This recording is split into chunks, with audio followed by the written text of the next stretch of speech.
This is the Greg Bedard Patriots Podcast with Nick Cattles. All right, we'll get to this San Francisco 49ers matchup in just a couple of minutes. First, download the Prize Picks app today. Use code CLNS and get $50 instantly when you play $5. That's code CLNS on Prize Picks to get $50 instantly when you play $5. You don't even need to win to receive the $50 bonus. That's what we call guaranteed, my friends. Also, take the guesswork out of buying tickets with Game Time. Download the Game Time app, create an account, use code CLNS for $20 off your first purchase. Download Game Time today. What time is it? Of course, it's game time. All right, let's get to some headlines, Greg. And when you look at this game, the first thing you notice is the injury report. My goodness, injuries galore. Let's start with San Francisco. Deebo Samuel expected out. Run CMC literally flew to Germany for some kind of treatment on his Achilles, which doesn't sound good. Javon Hargrave tore his pec. I think it was on the triceps, tore his triceps, so he's going to be out. George Kittle limited at yesterday's practice. We're recording this on Thursday early afternoon. Brock Purdy has a sore back. He was a full participant, but his back's a little cranky. How does that impact San Francisco, their game plan, and what they could look like on Sunday? Well, I mean, I think against most teams, it would impact them a lot. Against the Patriots, I don't think it impacts them all that much. I mean, I think the big thing is, Trent Williams, he missed practice with an illness. I assume he's going to be back. We also saw him go out of the game against the Rams, but he did return. At first, it looked scary. That's a guy they pretty much can't afford to lose because he's one of the best in the league. But in the hands of a different offensive coordinator, especially what's going on with their offense, you would say like, I don't know what they're going to do. And against, a defense like the Patriots, but with Kyle Shanahan and the Patriots defense, I don't really think it disrupts them all that much. I mean, Kyle Shanahan's such a wizard that if Kittle's not available, then he'll use check more. And, Juwan Jennings, the wide receiver, really busted onto the scene last week with a huge game against the Rams. Ayuk, it still seems like with his holdout and everything, they're still trying to get him acclimated into the offense. And, of course, not having Deebo and not having McCaffrey out there definitely makes a guy like Brandon Ayuk, instead of being like the third option or the fourth option, now he's the number one option, and it's different, and teams are going to play you different. And so I don't have a ton of concerns. I mean, the Hargrave injury probably in the near term for this team, for the 49ers, is probably the most troublesome. I mean, he's one of the best interior defensive linemen in the league, and I will say that I haven't been overly impressed with the 49ers defensive line, especially, without Hargrave. Of course, Nick Bosa is Nick Bosa, and, he's great. But outside of that, I don't think that this 49ers defense is all that formidable. Yeah. Fred Warner, of course, is probably the best defender, regardless of position in the league. But if he doesn't have those big guys like Hargrave and those guys up front taking up blockers and letting him run sideline to sideline, he's not quite as good. So, I think we'll get into the Patriots injury situation, but I would say, slight advantage to the Patriots offense, with the injuries that are going on with the 49ers. And I would say not much of an advantage for the Patriots defense going up against the San Francisco offense. Yeah, you mentioned Hargrave. Let's look in the trenches because the Patriots injury report, my goodness, no bueno. So Michael Jordan, Vedarian Lowe did not practice yesterday. Andrews, So, and Wallace were all limited. How concerned are you about this offensive line, Craig, with all of these injuries stacking up now at this point? I mean, Nick, we're staring at the possibility that DeMontre Jacobs, who finished the game against the Jets at left tackle, who was one of their waiver claims, could be basically the fourth left tackle for this team in 4 games. And that's pretty scary. I'm surprised that David Andrews, like it says, not injury related rest, that he missed practice on Wednesday. I think we talked about it last podcast. David's play the last couple of weeks has been concerning. And I think he is dealing with something. He's the ultimate tough guy. He's not going to let anybody know. He probably doesn't want to even be on the injury report.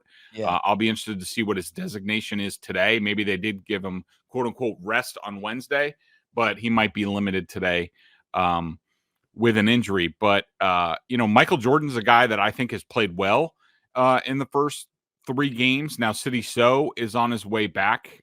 He was limited with an ankle.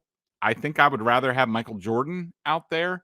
But yeah, of course, with the Patriots offensive line situation, this is not making it any better.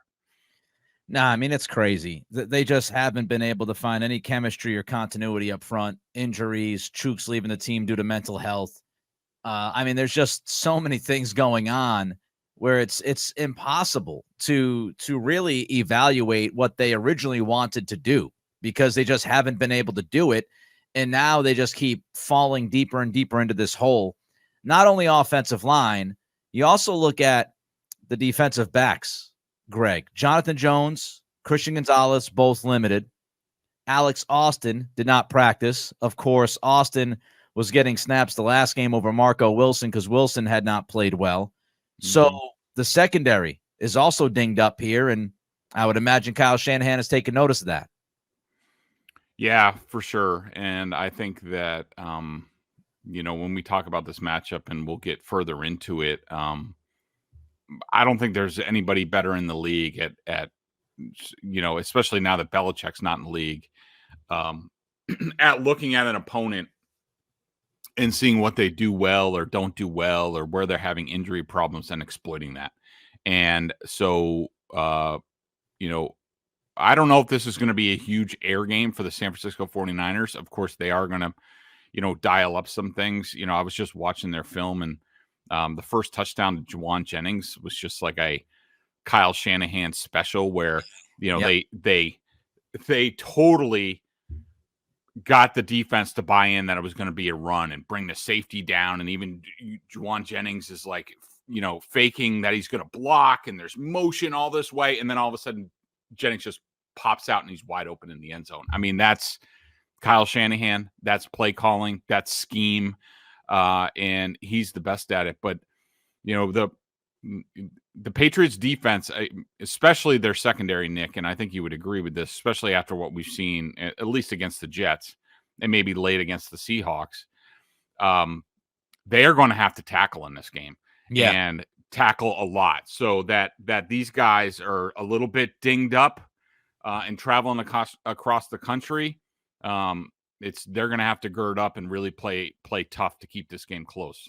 One more injury note, because yes, if you were wondering, there is more that I think might get overlooked this week because of the offensive line stuff and because of Christian Gonzalez. Anthony Jennings. Now, he did not practice yesterday. We'll see how, this goes the rest of the week. But I was surprised. I was looking at some stats, Greg, this week. And one of the things that shocked me was that Anthony Jennings, I was looking at ESPN and their, run block win rates and their, winning against the run for edge defenders. ESPN's metrics, they actually have Anthony Jennings as the number 1 run edge defender this year so far.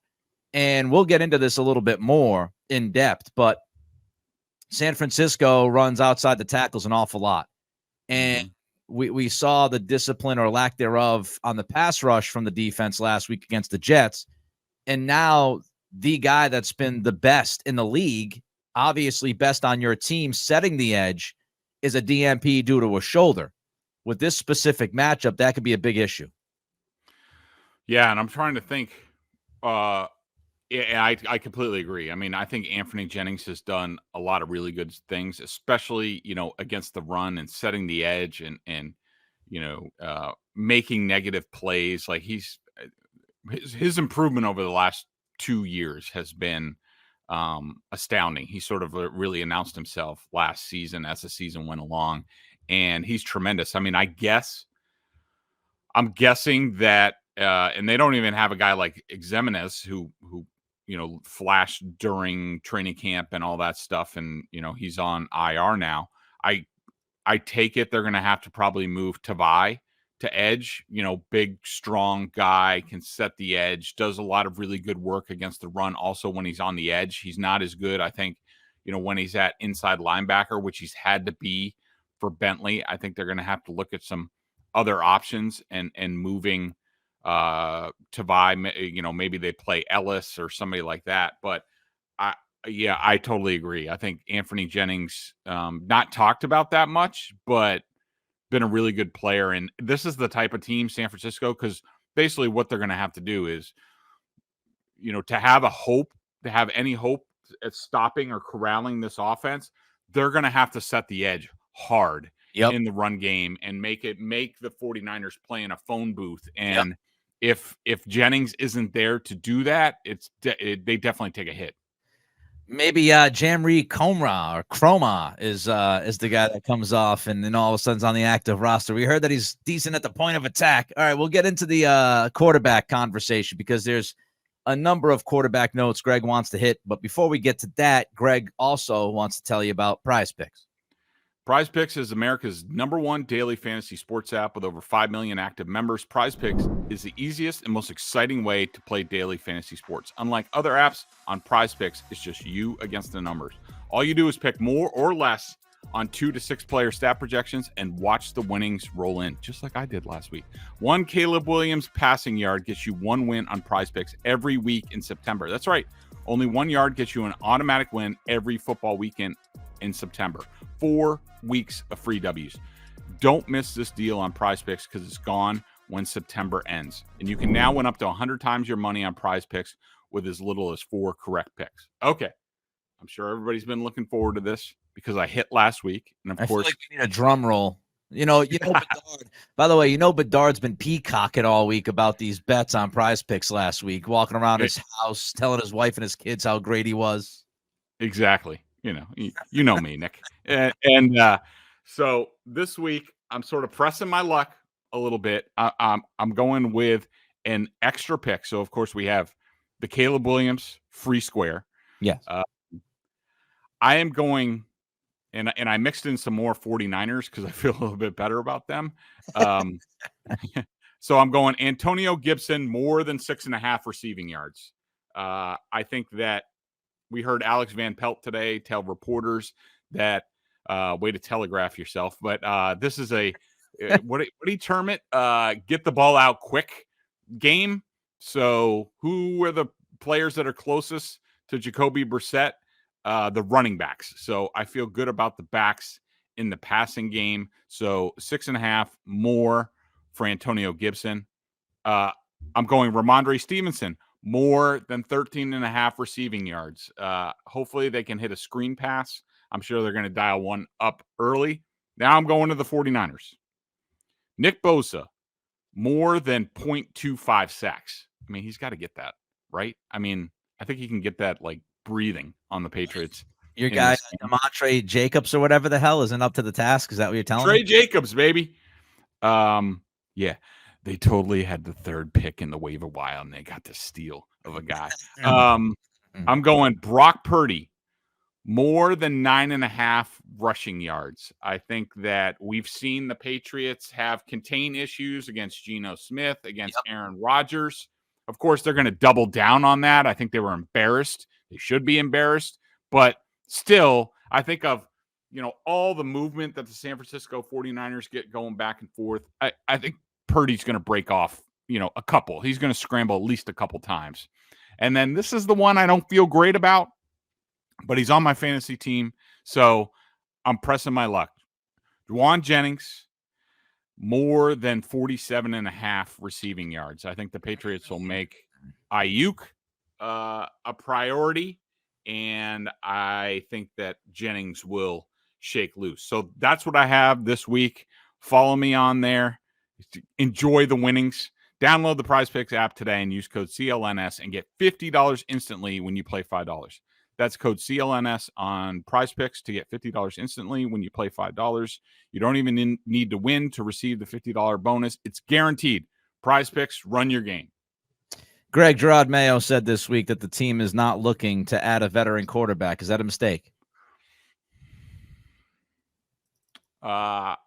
I think it is. I mean, I just like to have, even if the guy's on the practice squad, I just like to give myself options. I mean, we're seeing this all over the league. I mean, not just this year, but last year. I mean, quarterbacks are going to get hurt. And, whether it's Jacoby Brissett and or Drake May, I just want to give myself options more than Joe Milton. I mean, I do think that it would be in their best interest to let Drake bake a bit more. I know we're hearing more and more. I think some of it's because of, they played on Thursday night, so there's a lot to talk about. Of course, there's, some radio hosts out there locally who act like Veruca Salt and want Drake May now and, have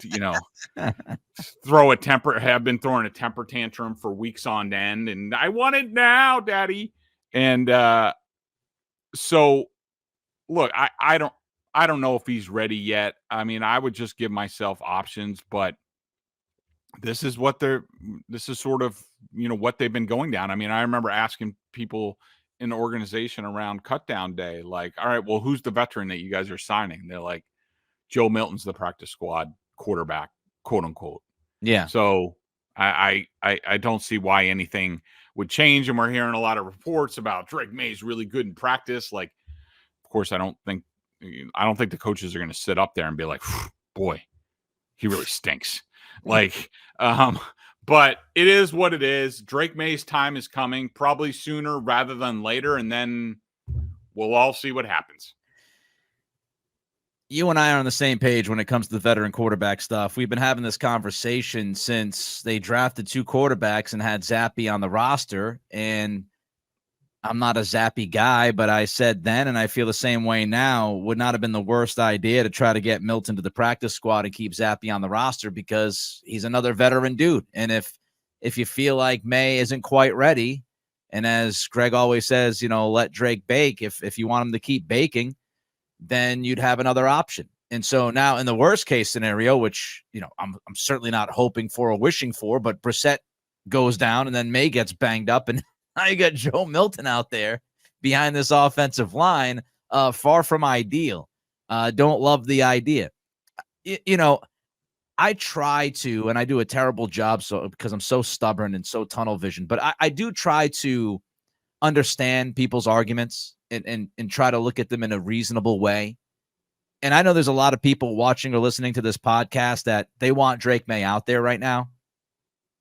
I really can't come up with a good reason why to play him right now. Like I just don't know how you watch this offensive line be on pace to, give up 170 hits on Jacoby Brissett. That's an actual number, folks. I mean, Mike Reese said Brissett's been hit 30 times the first 3 games.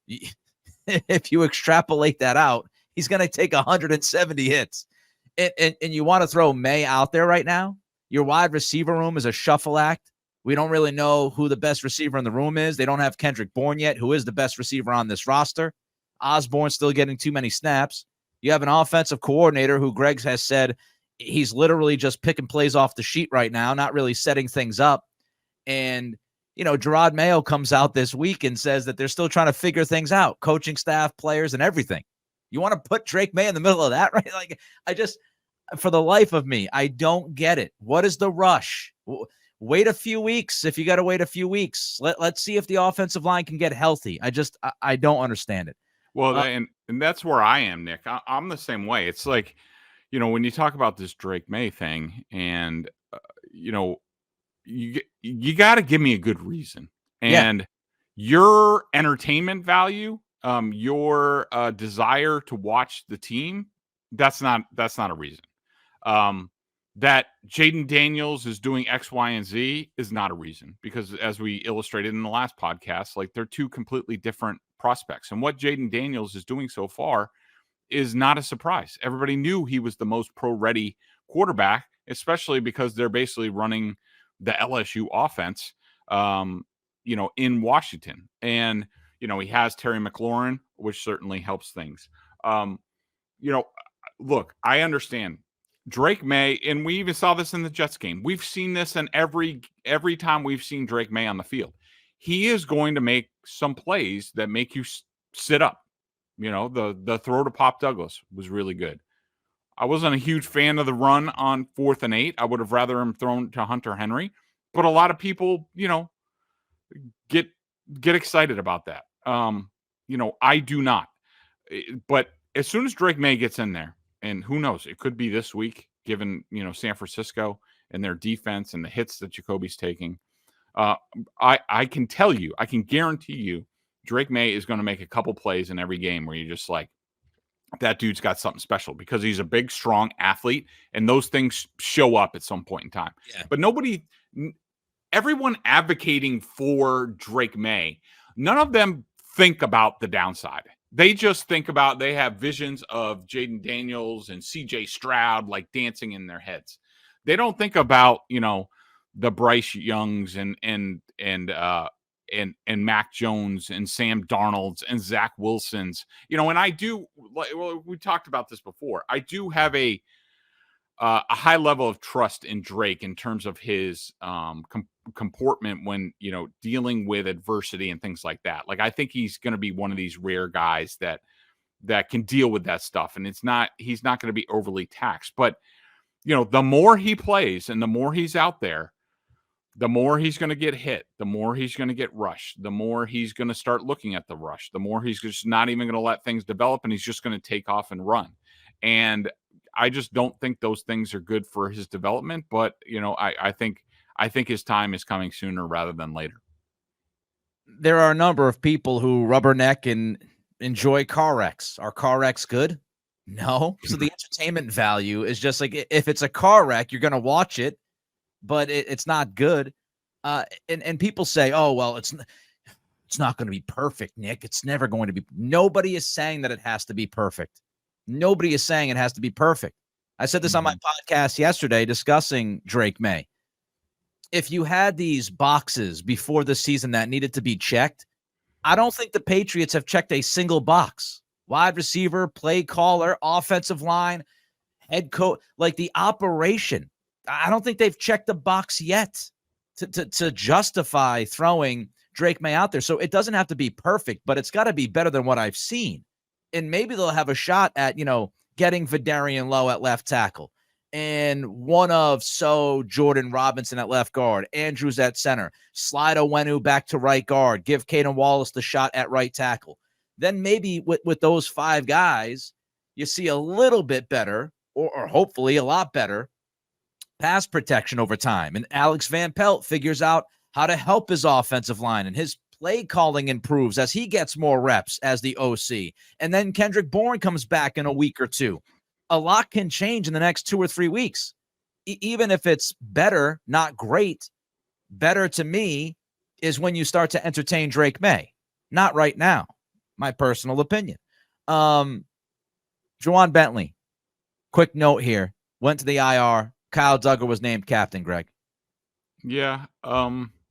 Interesting. I mean, I guess it's not a surprise because, I assume isn't Peppers is already a captain, isn't he? Yes, I believe. I'll look it up, but I'm pretty sure he is. I don't see really who else they could have named. I mean, maybe Tavai, but basically having two of your safeties as the captain. I'm more worried about the calls. Like, I think with what went on last week, I wouldn't be surprised if he is a captain, just to confirm. Okay. I wouldn't be surprised if Duggar gets the green dot back this week, and which is good and bad. I mean, I think it frees up Tavai. Tavai played way too many snaps. He can't do that. Maybe you put him on the end and you're mixing packages, but this is a big week for Duggar, making sure everybody gets on the same page, because as soon as if you have a screw up, the 49ers are going to take it 80 yards. Speaking of big week for Gerard Mayo after last week and what we saw in the Jets game. Yeah. 100%. I mean, we're all sort of watching Gerard and grading things and how he's doing and things like that. To me, this is one of the first really big measures. I mean, this is a team that got embarrassed on national television. We have no idea how these Patriots are going to respond to Gerard Mayo. We knew in the past with the past regime, pretty much, maybe not as much as the end. And certainly when number 12 was at quarterback, you could always count on the Patriots like bouncing back the next week after a bad performance. They would definitely answer the bell. Can this team do that? Do they have the belief in the coaches that they're going to put them in the right position to succeed? Or are there internal questions? And I think the start of this game is going to be huge. I think it's a huge moment for Gerard Mayo and sort of gives us an indication on, what kind of long-term success he's going to have. Because if these guys fly out there to Santa Clara and, again, don't really show up to play and get run over by the 49ers, well, I mean, that's a bad indicator on, how much Gerard Mayo is actually reaching these guys. Yeah, I mean, these guys got to be ready for game time. And speaking of game time, Greg's ready to talk about game time. That's right, I am. It's that time of year. It's football season. Temperature's getting cooler. I love football season. The smell's in the air. Pretty soon we're going to have a lot of leaves and fires. And you know what that tells me? I got to be out at a football game. Whether it's pro or college, I got to be there. And I go there with the Game Time app.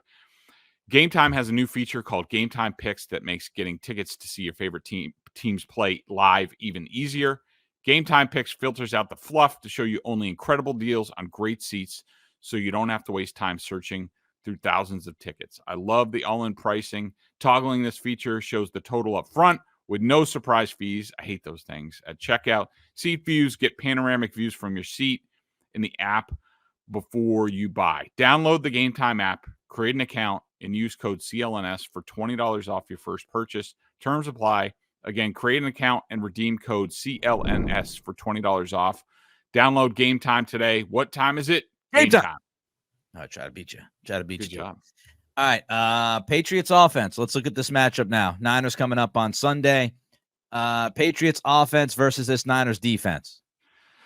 Yeah. I mean, look, like we talked about before, I don't think that the defensive line of the 49ers is as imposing as it used to be, especially without, Hargrave. We all know about Nick Bosa. I think Leonard Floyd on the other side is, I don't even know what he does anymore. I don't think he's that good. I don't even know if he was ever that good. But, the big thing is, they have to go through a game. Alex Van Pelt has to go through the game, and especially this one, and say, and this is what coordinators do in the NFL, at least some of them, the good ones, they'll say, I'm not getting my quarterback hit this week, or at least I'm limiting the hits, especially early on in the game, and figure it the hell out. I mean, if you got to put, I was watching some of the Rams 49ers game, and Sean McVay put multiple people on Nick Bosa. He would put two tight ends on his side. He would run at Nick Bosa. He would bring guys in motion and crack down on them. I mean, just think back to, some of the matchups that, whether it was Joey or Nick, because they're similar, the Bosa brothers. But how many times, especially Joey Bosa, because I was surprised, Nick. I was looking back at the series.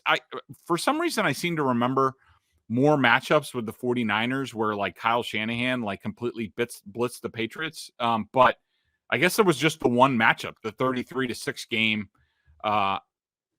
at Gillette Stadium, where the Patriots had no shot. They were wiped off the field. But just think about those Joey Bosa games when he was with the Chargers. I mean, how many times the Patriots would either run at him or Brady would get it quick, and you see the film and he's just I can't get near him. I can't breathe.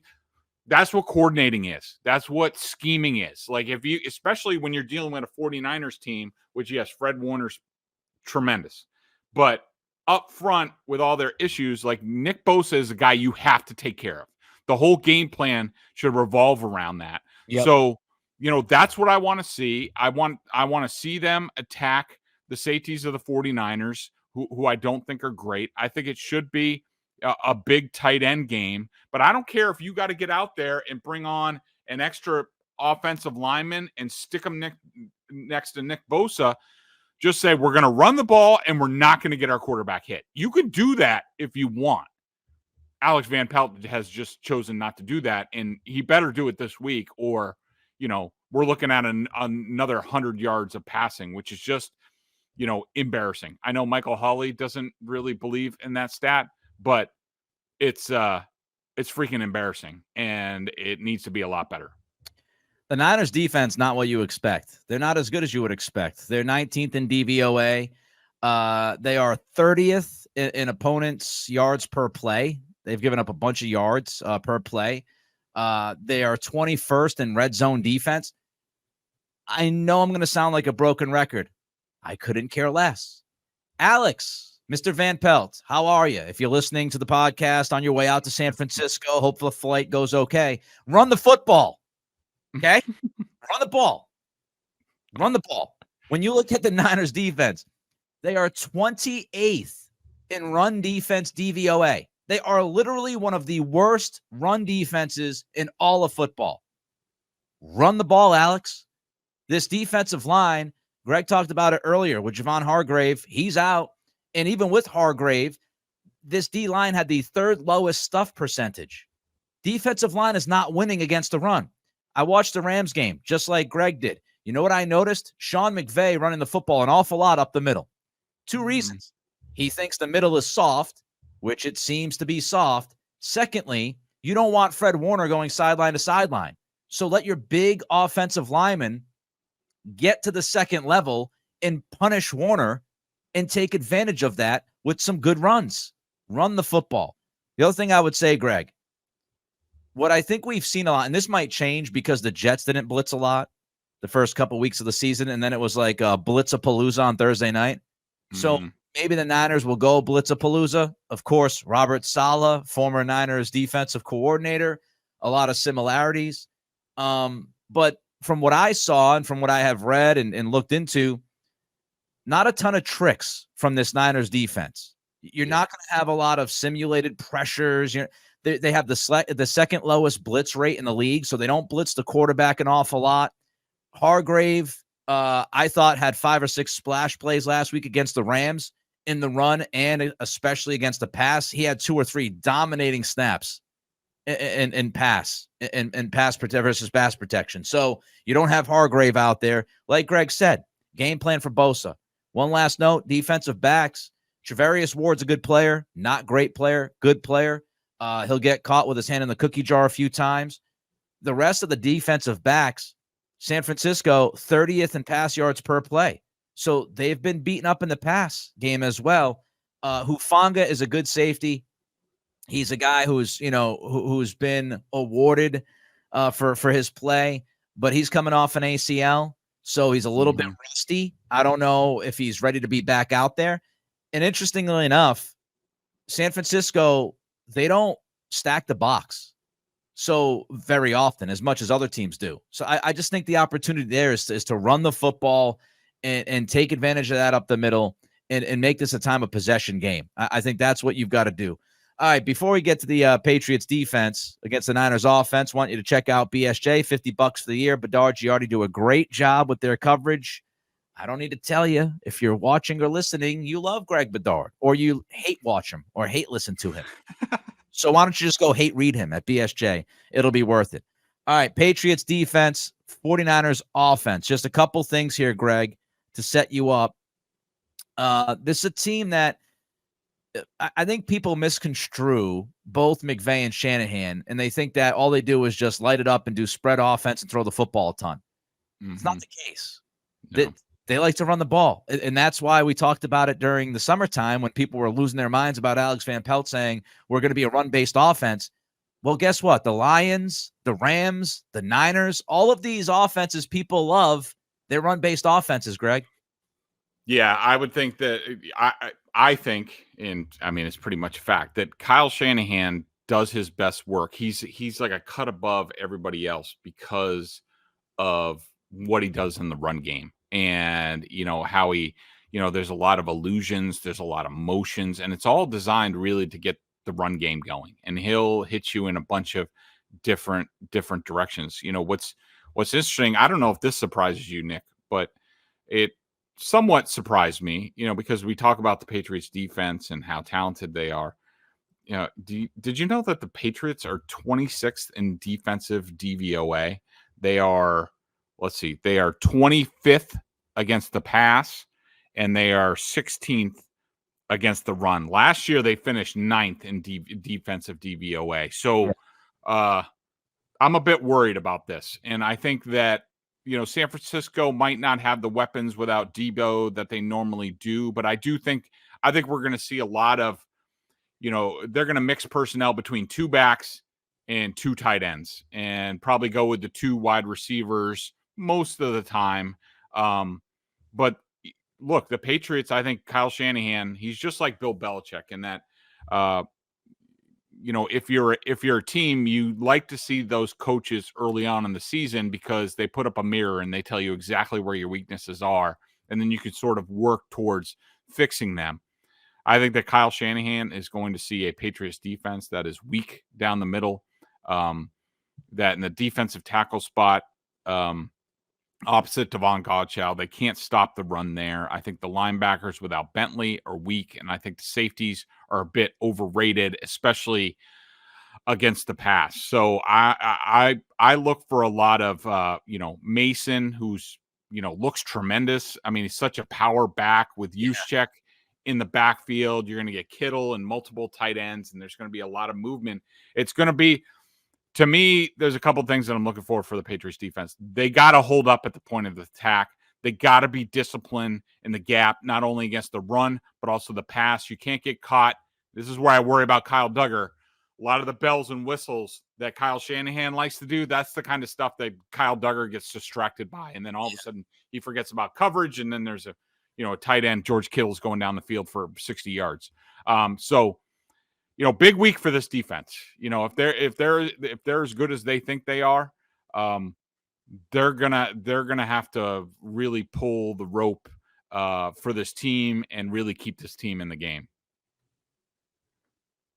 Whether you believe in Brock Purdy or not, or you think it's a Kyle Shanahan thing, or I'll just tell you this: Brock Purdy's on a heater. He's 6th in passer rating. He's 4th in QBR. And he's not dinking and dunking. He's 2nd in yards per attempt. Completion percentage over expected. He's number 1 in football. The pass game, and Greg can break this down better than I can. I'll just tell you the passing game for San Francisco is crazy efficient. They're, when you look at it, they're 23rd in pass rate, which brings me back to the whole pass run thing. And Shanahan bases his offense off of running the football. They're in the lower 10th, lower 3rd of the NFL in pass rate. They don't throw the football a ton, but they're 4th in yards per play, and they have the 2nd best passing yards per game. Again, efficiency. And we talk about Shanahan. Let me just give you some numbers here, Greg. This tells you they're 2nd in passing yards per game, okay? I want you to keep that in mind when I give you these numbers. They are 31st in the NFL in yards after the catch. 2nd worst team in football. They are 26th in yak over expected. So they're not even expected to, they can't get yards after the catch. They're 31st when you look at the whole average target separation stuff. So what does that tell you? It tells you that the receivers don't consistently get open. They don't gain a ton of separation.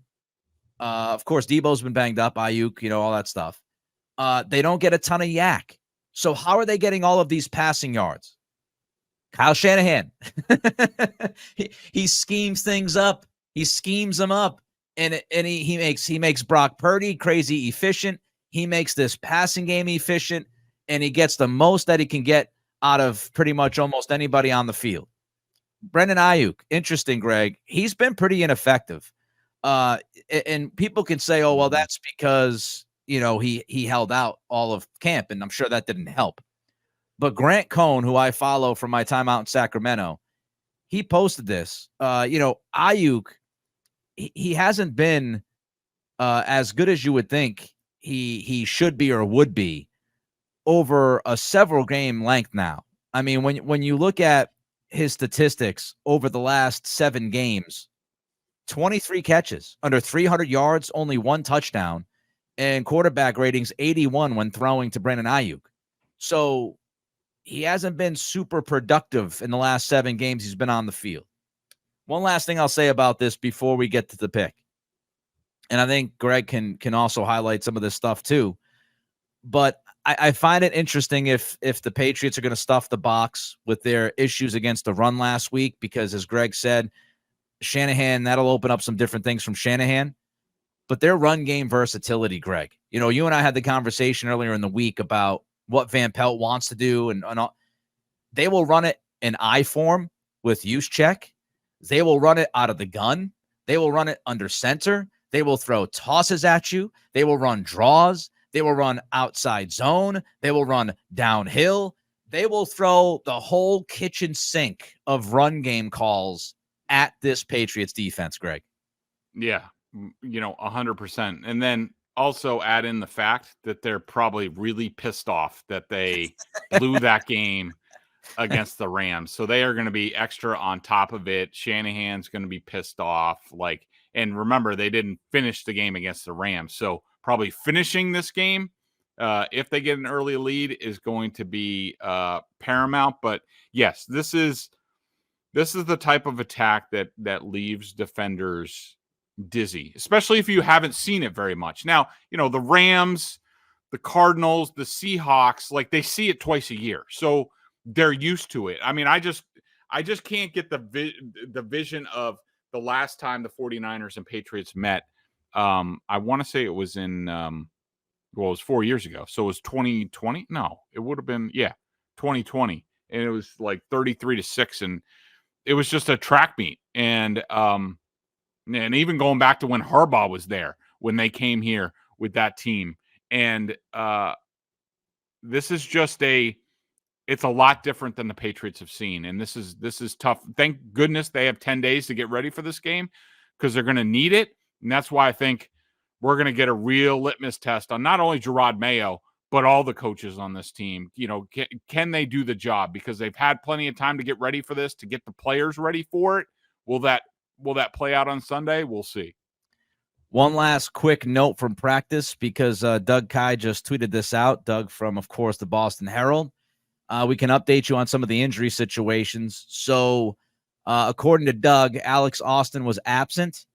Vidarian Lowe, City So, did not participate. Anthony Jennings did return. So, it looks like DeMontre Jacobs could be your starting left tackle on Sunday. We'll see if Caden Wallace can get out there. I mean, Caden Wallace, no note on him, so I guess he could be ready to go. But needless to say, not great. Before we get to the pick, download the Prize Picks app today. Use code CLNS. Get $50 instantly when you play $5. Also, take the guesswork out of buying tickets with Game Time. Download the Game Time app, create an account, use code CLNS for $20 off your first purchase. All right, let's get to this week's pick. I am 2-1 against the spread on the season. Greg is 1-1-1. We are both 2-1 straight up. You look at FanDuel. I saw 10.5. Greg has 10. We'll call it 10. So we'll have the Niners minus 10. The over-under is 40.5. Greg, you can once again lead off this week. If the 49ers had won last week, I would probably pick the Patriots to cover the point spread. But the 49ers are 1-2. They ain't losing this week. They're not going to fall to 1-3. If Gerard Mayo and the team, first of all, if they pull an upset, this will be one of the greatest Patriots coaching performances ever. If they keep it close, I will be impressed. I don't like the spot for the Patriots at all. I like the 49ers big in this game. I'm picking the 49ers, let's say 32-24. 32-10. Okay. I think both teams can run the football. So I do wonder, the one thing about the over-under is I don't know how many possessions there will be in this game, because I think Good point. both teams can run the football. And if the Patriots play it smart, which you never know after last week, ladies and gentlemen, again, Alex, run the ball. If they run the football and both offenses run the football, fewer possessions, maybe not as many points as we might anticipate. But I think, the Niners are going to win this game. I think the Niners win by double digits. Double digits are always difficult in the NFL when we talk spreads. So I'm going to go Niners 24-13 because of the lack of possessions, but I wouldn't be surprised if you get up to like 30-13. But I think the Niners, they cover, they win the game. I'm going to go under, though, just guessing that both teams run the football a lot. I don't feel good about it. All right. I don't hate it. He's Greg. I'm Nick. Enjoy your weekend. I'm heading to an Oktoberfest on Saturday, so I am sure as hell going to enjoy my weekend because of that, and good college football, by the way. If you're a college football fan, a couple good games this week. So everybody enjoy your weekend. We'll be back early next week to recap, hopefully, what is not a bloodbath.